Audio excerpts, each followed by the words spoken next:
Next release, are you ready?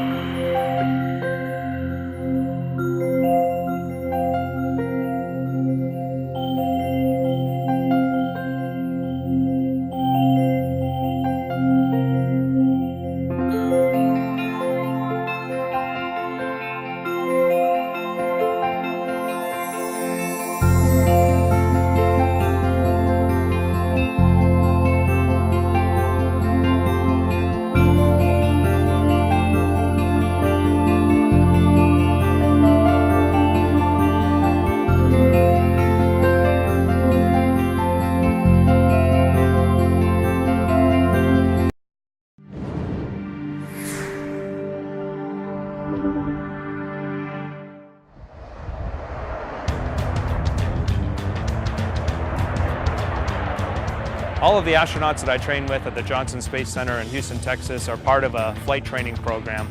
And depending on your background, it changes what part of that flight training program that you can take advantage of. When I joined the astronaut corps, my only experience in flight was to fly hang gliders and paragliders and soaring planes. So I had no pilot license at all. There were two things going on during astronaut training. First, we were going through T-38 flight training. These are training jets. At the same time, I was going through commercial pilot training, and so these two endeavors in parallel just gave me, I think, the good skills to be comfortable as a pilot. Seeing a CF-18 Hornet fly at the London Air Show when I was a child really inspired me to get involved in aviation. And when I was 12 years old, I joined a program called Air Cadets. And the Air Cadet program gave me tremendous opportunities to develop myself as a good Canadian citizen, to learn leadership, and eventually earn my wings as a glider pilot and a private pilot. All of those opportunities really took a shy, young farm boy and prepared me to join the Royal Canadian Air Force when I was old enough.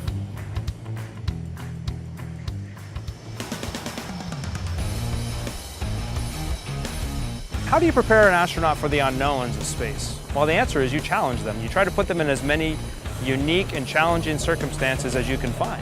And aviation provides a lot of challenge. Psychologically, being in an aircraft is very similar to being in a rocket because you are dependent on this machinery. You are in an uncomfortable cockpit, maybe wearing a helmet, oxygen mask. There's tens of dials in front of you. You have to monitor all that data, a radio on many channels talking at the same time.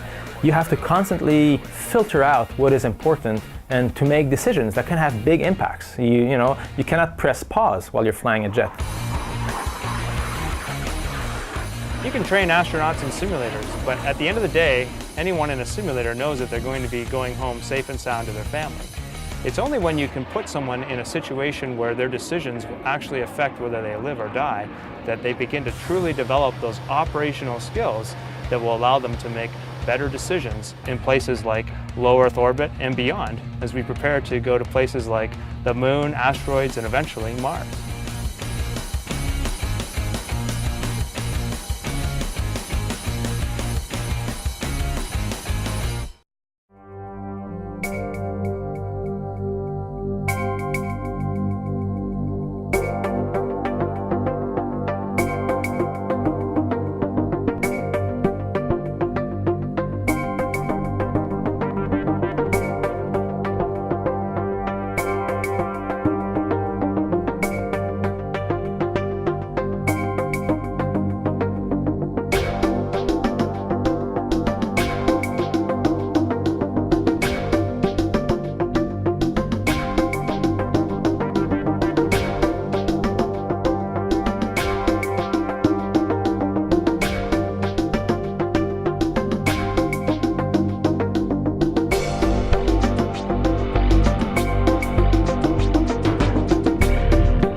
An astronaut's life is one of preparation and simulation and training and support on the ground and anticipation and visualization, and very, very seldom, almost never, is an astronaut's life about flying in space.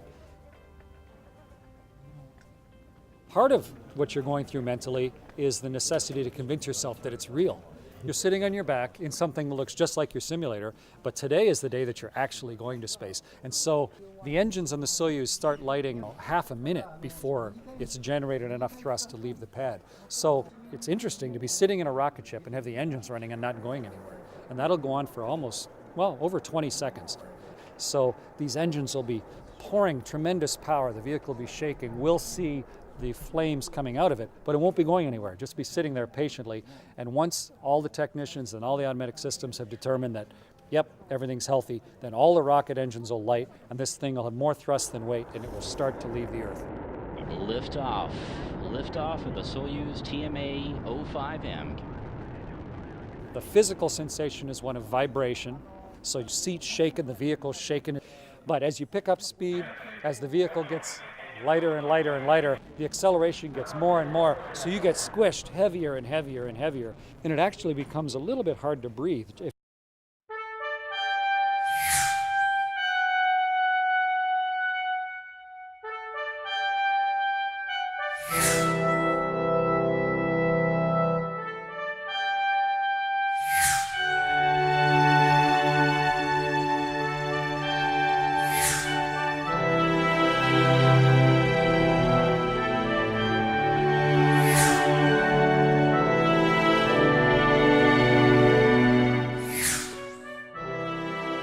Mr. Shatner, this is Mission Control, Houston. Please call station for a voice check. I'm calling. This is Shatner. Do you hear me?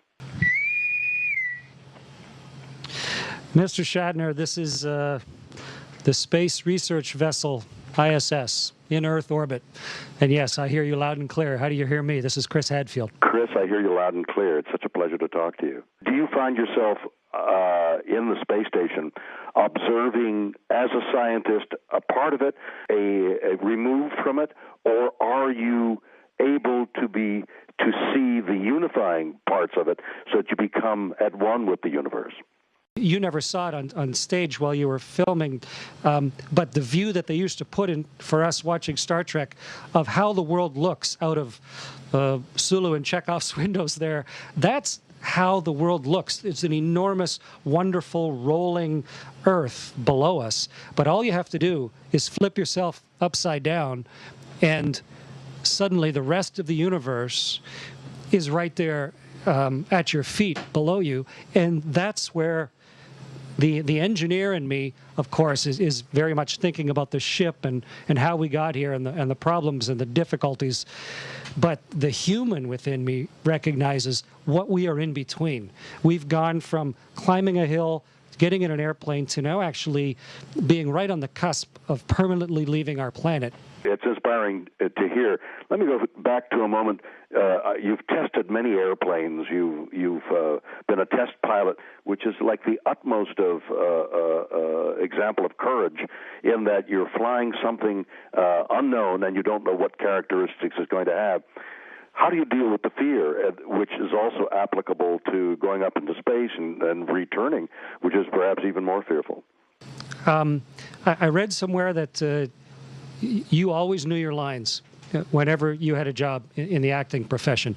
I have tried to always know my lines, whether it was as a fighter pilot or as an astronaut or as a test pilot. And the way I deal with fear is I try to define what it is that's scaring me.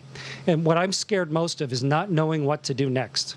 You know, to be struck dumb on stage, or to be responsible for a vehicle and not know the right actions to take with my hands or with the spaceship.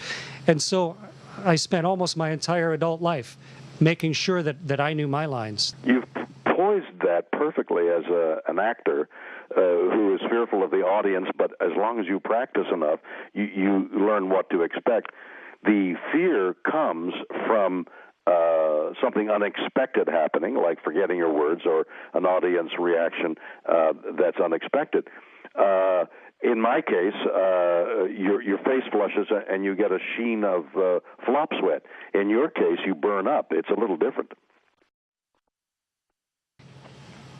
Yeah, well, in both cases, you go down in flames, but one's figurative and one is not.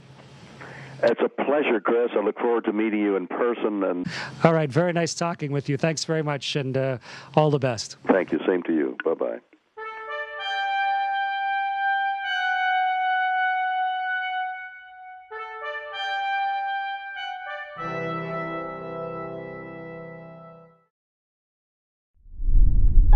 I think I'm well qualified to be an astronaut, mainly from my scientific expertise. So I'm an experimentalist, which means that I have a lot of careful planning and scientific ability associated with my job, and I think that's going to help me a lot if I am selected to be an astronaut. And I also do a lot of public speaking as a lecturer and a lot of outreach as well.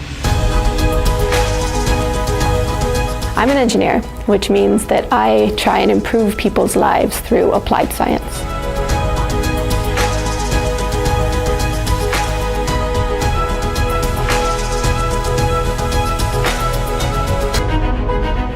I think my favorite part of the selection process so far has been meeting all the other candidates. It's pretty general, but really it is my favorite part. So these Canadians have been with me throughout the selection process, and they've been incredible. So I'd never have an opportunity to meet this person who studies satellites or these exceptional people from the military, and this process, getting a chance to be in a team with them, has been definitely a highlight for me.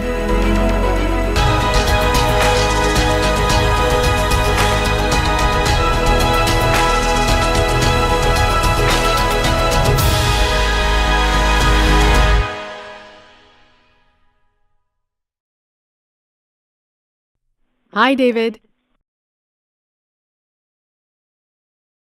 Hi, Julie. How are you? Welcome aboard. Thanks. We can see you really well in the GEM.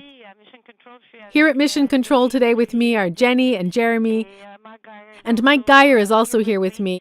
And the entire Mission Control is kind of returning to former life here. How are you? Nice to hear you. Yes, it must be special for you to come back to Mission Control. You spent so much time as a Capcom yourself. Things are going great here. It's been already a week. I can hardly believe it.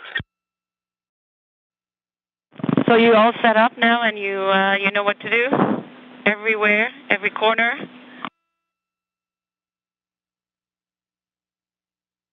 Not quite yet. I wouldn't say that. We are blessed, Anne and I, that we were welcomed by Alex and Serena, who've been such great hosts and mentors for us. Every day we're learning from their vast experience, and hopefully our rate of goofy rookie mistakes is going down. Well, you say hello to the rest of the crew for me, please, and for Serena in particular, because she was the flight surgeon on STS-127 way back when. Yeah, that's true. I remember the first time I met her was in Florida when I was there to see your launch. She was your flight doc. That's the first time I met her. Well, we were lucky to do the same for you and be there for your launch. It was magnificent. Everyone was dazzled by the power of the rocket, and your family was outstanding. It was a great privilege.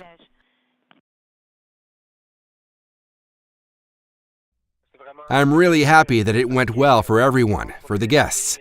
And it's a special moment, obviously, in the life of not just me, but of our family and all our friends. It was also a privilege to know that you were there with all your experience and the friendship that you formed with my wife. It was very reassuring for me to know that you were there with her.